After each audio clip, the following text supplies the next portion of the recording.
Hi and welcome to this pre-race checklist video. This is the sort of thing you do at the side of the road prior to a race. The first thing obviously when you put your wheels in is your quick release. You don't want to over tighten this because if you get puncture in the race you're going to need to be able to get it out quick. Set it at 90 degrees so that you can always get hold of it if you've got cold hands or you're in the heat of a moment. If you set it like this up your forks, it's very hard to undo, especially with cold gloved hands, etc. You can just quickly undo it if it's set at 90 degrees. This is the camber quick release for a brake. It's ideal for getting your tyres out. A lot of people don't even realise this exists. It can be left open like this and it reduces the mechanical ability of your brake. So you can see there I can just turn the wheel. Wind that in, just make sure that's closed before you race and you can see now that the wheel won't turn. Your brakes are good and solid. And yeah, that's a very important one. I often see them open when bikes come in. Next thing is just to run around your tyres and just check for little pieces of stone and flint, etc. You can see there I just picked one out there. All you've got to do is go around a tyre and just spot these, and these are sort of like they can work through your tyre and eventually give you a puncture. So at the start of the race you might not have a puncture. You could say halfway through the race you've got a puncture, you'd be moaning about it, when actually if you've just done this pre-race check you might actually solve not getting a puncture. An obvious one, but it's one we often see missed, is just check your tyre pressure.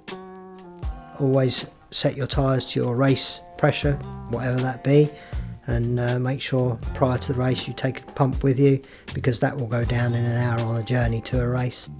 Now this is something I often see people struggling with pre-race, is indexing their gears. They may have had the bike all set up and suddenly they're doing their warm-up and the gears aren't changing right.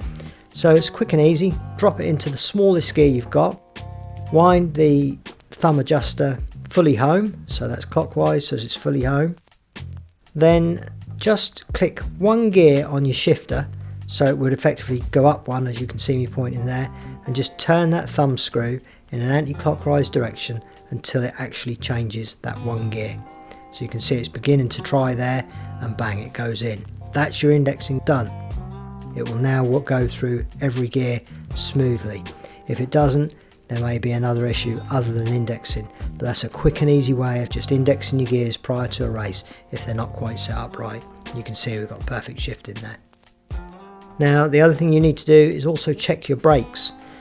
It sounds stupid, but there's a lot more to it than just pulling the lever and making sure they're stopping. So first of all, just make sure you haven't got a loose brake block like this. If you have, just set it just to the right position and then just tighten it up with an Allen key and you're good to go on that part. Now the other thing you also want to do is if you're moving a vehicle and you've took the wheel out to travel, you will often end up with this situation where you've got a gap down one side and the block touching the other. Now what that does, you can see this, that the wheel gets pulled to one side within the frame. It can cause a bit of an unbalance. If you're thundering down a hill for a roundabout and you go to brake, it can just cause an imbalance on the bike. So you want to always make sure your caliper is central to the actual braking surfaces. So now you can see we've adjusted that, we've tightened it up on the frame, there's an even gap down each side and the bike will be far more stable. Set the bike into your racing gear, your easiest gear that you need, and you're ready to race.